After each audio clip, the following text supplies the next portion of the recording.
Today we mark All Saints' Day, a day that we remember those of the faith who have gone before us and have brought the faith to us. Further, we have a reading from the book of Hebrews which reminds us of the people of faith from the Old Testament, and we are therefore encouraged to be people of faith. But what do we mean by faith? There are a variety of different definitions, and some are more helpful than others. One scholar wrote, "Faith may be defined briefly as an illogical belief in the occurrence of the improbable." It reminded me of a time that I asked a high school scripture class the same question, and they came up with a similar answer: believing what you know isn't true. I suspect that if you had asked most people what faith was, they'd say something like belief in God. Well, today we're going to have to think about the meaning of faith, think about some examples of a life of faith, and how are we going to keep running the race of faith. I'd love you to be looking at the book of Hebrews. It's printed on page 5 of your service sheet. And chapter 11 of Hebrews starts with a definition of faith. It is the assurance of things hoped for, the conviction of things not seen. Sounds all very good, but we need to think this through a bit. Firstly, we need to notice that faith is tied completely to the idea of hope. Hebrews has been underlining that in Jesus' ministry, in his life, particularly his baptism, his death and resurrection, and his ascension, God's purposes for salvation, promised in the Old Testament, have been fulfilled. God has shown himself to be reliable, his promises will come true, our sin has been dealt with, and there is a new world coming. Just as Jesus now sits at the right hand of God, so we will be with God because of what Jesus has done for us. He is our great high priest, our GHP, and we are assured of his care now and that we will be where he is. Tying faith to hope means that faith is not just a belief in what is above us. It is faith in what is before us. Faith is more than trusting God. It is trusting his promises that he places before us for our future. There is a forward element to faith. During the week, for reasons I won't bother going into, I found myself on the website of the new Spirit of Tasmania vessels. There is a website of the new Spirit of Tasmania vessels. They did that in time. Catch up, folks, you'll get there. And on that website, there is a picture of the ship, and it explains the graphic that is on the side of the boats. It says Spirit of Tasmania, and it says that it is in italics, sort of slanted, to capture the idea of forward movement. How much forward movement you can do in a lock in Scotland is I just haven't quite got my head around that yet. But if you ever look at the Spirit of Tasmania, it's in italics to give that idea of forward movement. Well, faith should always be written in italics. It's about forward movement. It is about looking to what God has before us. And his promises are rather more trustworthy than those of governments or shipping builders. It's based on what Jesus has already done for us. Faith then, rather than being the illogical belief in the occurrence of the improbable, rather is the logical consequence of grasping the improbable but nonetheless true events of Jesus' life, death and resurrection. Now, when I wrote that, I thought that was quite clear, but having said it out loud, I think that's a little bit of a complicated sentence. But if you trust in what God has done in Jesus, it means there's more to come. The logical consequence of believing in Jesus is there is more to come. It is acting now on the basis of the things that we know are and will be true. Faith is living and acting on the basis of that hope. We don't yet have all that God has promised, but we will do, and so faith is hope made visible. If you want a shorthand version of Hebrews 11 verse 1, faith is hope made visible. And the people who receive this letter need to be people of faith who hold on to that hope because they were going through difficult times. The readers were facing persecution. They had had it in the past, we are told in chapter 10, and they're going to be facing it again, we're told in chapter 4, with increasing intensity. Part of the reason for that is that Judaism was a protected religion under Roman law, but Christianity wasn't. So if you were being persecuted for being a Jewish Christian, the temptation would have been just to go back to the faith of your fathers and find safe harbour. But what the writer is wanting to say is if you go back, you're actually abandoning the faith of your fathers. They had showed by their life that here was faith and here was hope made visible. They believed God, they trusted his promises, and they didn't look back. They should look to those who had gone before them so that they would look forward and their lives would be hope made visible. Now, when I was younger, I was rather keen on soccer. Now, if you'd like to look at the picture on page 7.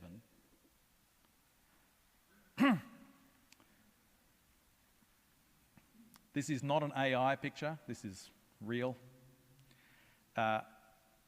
I loved soccer. I would buy 2 copies of the Shoot magazine every week, one of which to read, the other one to cut up and put posters on not only my wall, please notice there are posters on the ceiling as well, which occasionally meant the ceiling collapsed as I put the posters up. I surrounded myself with a great cloud of soccer players. Why did I do that? Because I wanted to be a soccer player. Above all things, I wanted to play soccer. The posters encouraged me to practice so I would be like them. Our writer is doing something similar in Hebrews 11. He basically starts at the book of Genesis and just starts working his way through his Bible and listing everybody who showed faith.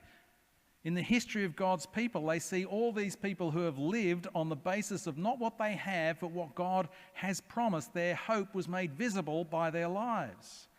And our writer doesn't have time to list them all, and May will be very glad that we didn't have time to read them all. That's why we dropped a great chunk out of the middle of that reading. But focusing on Abraham and Moses, the 2 great heroes of the faith in the Old Testament, here we see God's promises being held to and lives of faith making hope visible. The writer's aim here is not to have a museum, but like the posters, they were to encourage the readers to realise that they too could keep going. They shared the same experience as those people. These heroes of the faith were not perfect by any means, but they trusted the promises of God. They demonstrated this in their faith as they waited in hope through good times and bad times. Notice they were not known because they just sat quietly in synagogue being good boys and girls. No, they got active.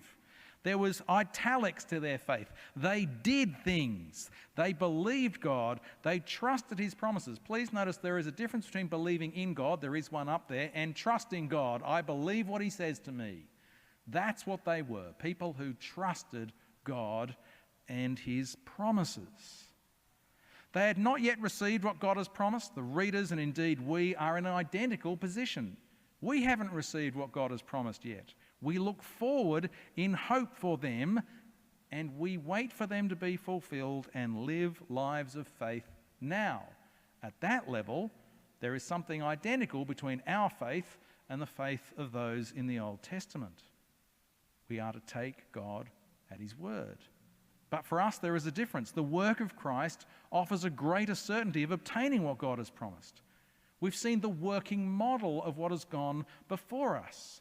It should be therefore easier to demonstrate our faith because our hope is clearer and more certain through what God has revealed to us in Jesus. So we should keep going through difficulties, through trials, and not turn back. Like Paul, our writer compares the Christian life to a race.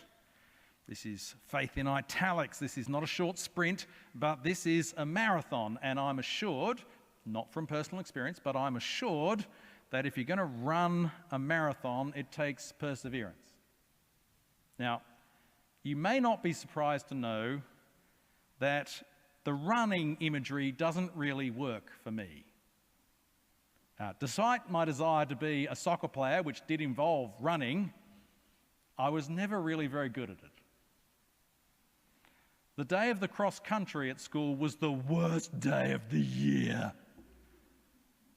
One year I didn't come last, and that's because somebody stopped before the end. It was my version of the rabbit and the hare. No, hang on, they're both rabbits. The hare and the tortoise. If I'm going to run, I'm going to need encouragement to get going, and I'm certainly going to need encouragement to keep going. Part of the encouragement is the great cloud of witnesses. Therefore, since we are surrounded, we're told in chapter 12, verse 1, surrounded by such a great cloud of witnesses, let us run with perseverance the race that lies before us. It's very easy for us to misunderstand what's being said here. It can sound like there's a great crowd in a stadium, perhaps in Macquarie Point, and they're cheering us all on. You know, go Andrew, go David, go Katrina, go Ruth. Well, I'm sure the writer is quite well aware of the possible double meaning here. But the issue is not what they see in us, but what we see in them. They are witnesses to a life of persevering faith. They are not so much watching us, but they are running with us. They have run before us. If you like, it's a faith peloton to keep us going. Now, I used this illustration at a Bible study during the week, and things went really weird with a discussion about what actually happens in a peloton. Now, if you're a cyclist here and you've got opinions about what happens in pelotons and how they work and what the logic, I don't care. Please don't talk to me afterwards. I can't see any mammals here, no middle-aged men in Lycra. So please don't talk to me about how pelotons actually work. It really doesn't matter. The point is, pelotons keep you going. And we are part of a big faith peloton, not just each of us here, but with all those who have gone before us. It is to encourage us to keep going. The posters on the wall encourage us to keep going. We should therefore continue to remember those of faith who have gone before us. We have our own version of the posters on the wall in our own building. We have the heroes of the faith from the Old Testament on that side. It basically starts at Genesis 1 and starts making its way round. We have heroes of the faith from church history up this wall and into the cloisters. Their life of faith should inspire and encourage us to keep going. I'm always inspired by the example of Thomas Cranmer. Unfortunately, his window is now in the kitchenette under the bell tower. You can't see it unless you go in, but it is there. But Thomas Cranmer was the Archbishop under Henry VIII, was the writer of the Book of Common Prayer under Edward VI, and was martyred under Queen Mary. He was not perfect by any means, but his life ultimately showed hope made visible. It is good for us to read Christian biographies. It is comforting to be reminded of the trials and temptations that they have gone through, to remind us that our trials are neither unique or probably as severe as we think they are. Their examples of faith encourage us to stay the course, to keep the faith, to keep running. There will be people in your own life who have brought the faith to you, if you like. They've passed the baton to you so that you would keep running. I give thanks for the life and witness of my parents and the faith that they shared with my sisters and me and the baton that they passed on. And I pray that I will pass that on too. So we will keep running. You might like to take a moment to think of those who have helped you to run the race and give thanks to God for them. We are to look at the now even greater cloud of witnesses, this huge peloton of faith that encourages us to keep going. We are not to be like, if we were to read on, would have the example of Esau, who gives up the future on the basis of the present, gives it up for the things that he could get. No, don't be distracted by those things, but keep running, keep going. Like them, we are to have faith in God's promises, run our race, making our hope visible, and knowing that whatever happens along the way, the end is secure. But we haven't yet looked at the biggest card that our writer wants to play, the supreme example of faith. When I wanted to play soccer, and with all my posters, I have actually got a picture looking the other way as well. For those who follow me on Facebook, might have seen it. But every morning when I woke up, I looked at a guy called Malcolm McDonald. He was my hero. He played for Newcastle till 1974, then with Arsenal in the late 70s. He scored 5 goals for England in one game, but it was against Crete. Really, who can't score against Crete? But he was my hero. Above all, I wanted to be Malcolm McDonald, so as I woke up, I looked at Malcolm McDonald. Likewise, our writer is saying, in the wall of all the posters and all the heroes of the faith, we are to set our mind to fix our eyes on Jesus. As we run the race of the life of faith, we are to look, or as the other translations put it, fix our eyes on Jesus. We should pay the closest possible attention to Jesus. He is, we are told, the pioneer and perfecter of our faith. Jesus is often seen as the object of faith, that he in whom we believe. And please, that we do want to do that, okay? So just so we're really clear, I want you to believe in Jesus. If you'd like to talk with me or Katrina after the service about that, we'd love to talk to you about it. But what this reminds us, we don't just believe in Jesus. It's not just faith in Jesus, but it's the faith of Jesus, which also inspires and helps us in faithful living. This idea of pioneer and perfecter is sometimes translated the author of our faith. He wrote the book about how to be a faithful person.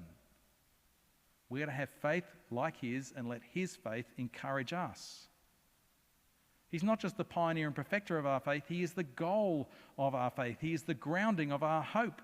For he has taken his seat at the right hand of the throne of God. He's our pioneer. He has opened the door to God for us. He has opened the way. He is the way, the truth, and the life to get to God. We don't get to God any other way. It is through Jesus that we have access to God's kingdom and to the rest that is promised. Where he is, we will be. This hope is the basis of our faith. The life of faith is hope made visible. We make it visible in our actions as we follow the path that Jesus put before us.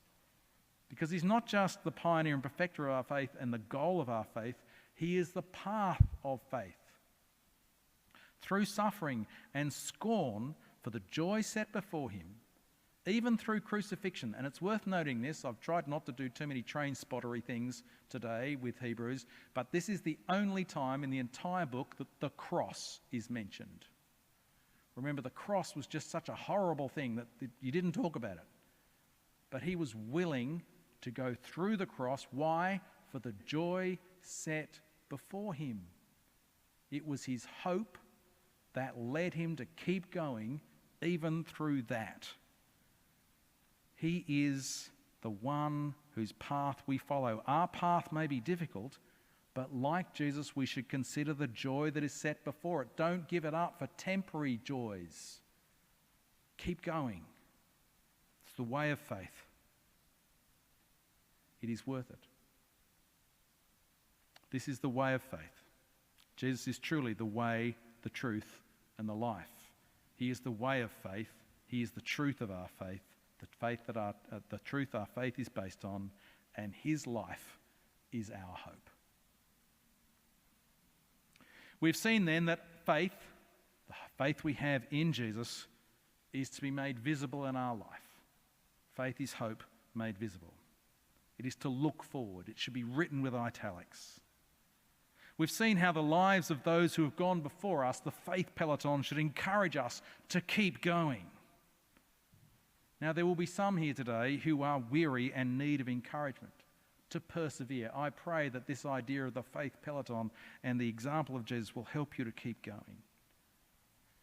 See, we have our poster wall of Old Testament and church history people, those who have believed God before us, those who took God at his word, who believed God and placed their hope in his word.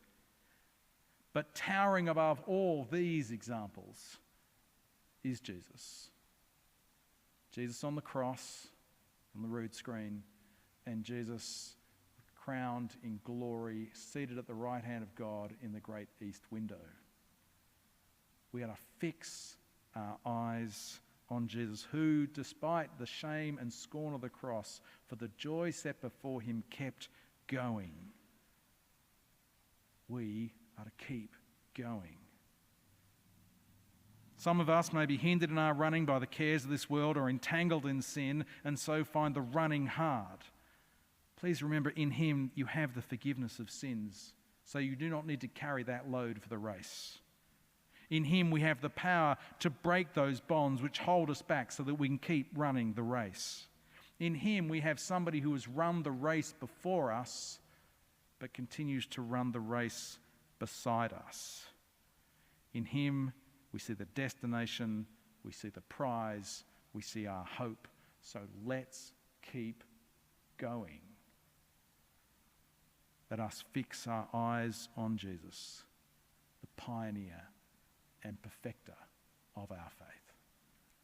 Amen.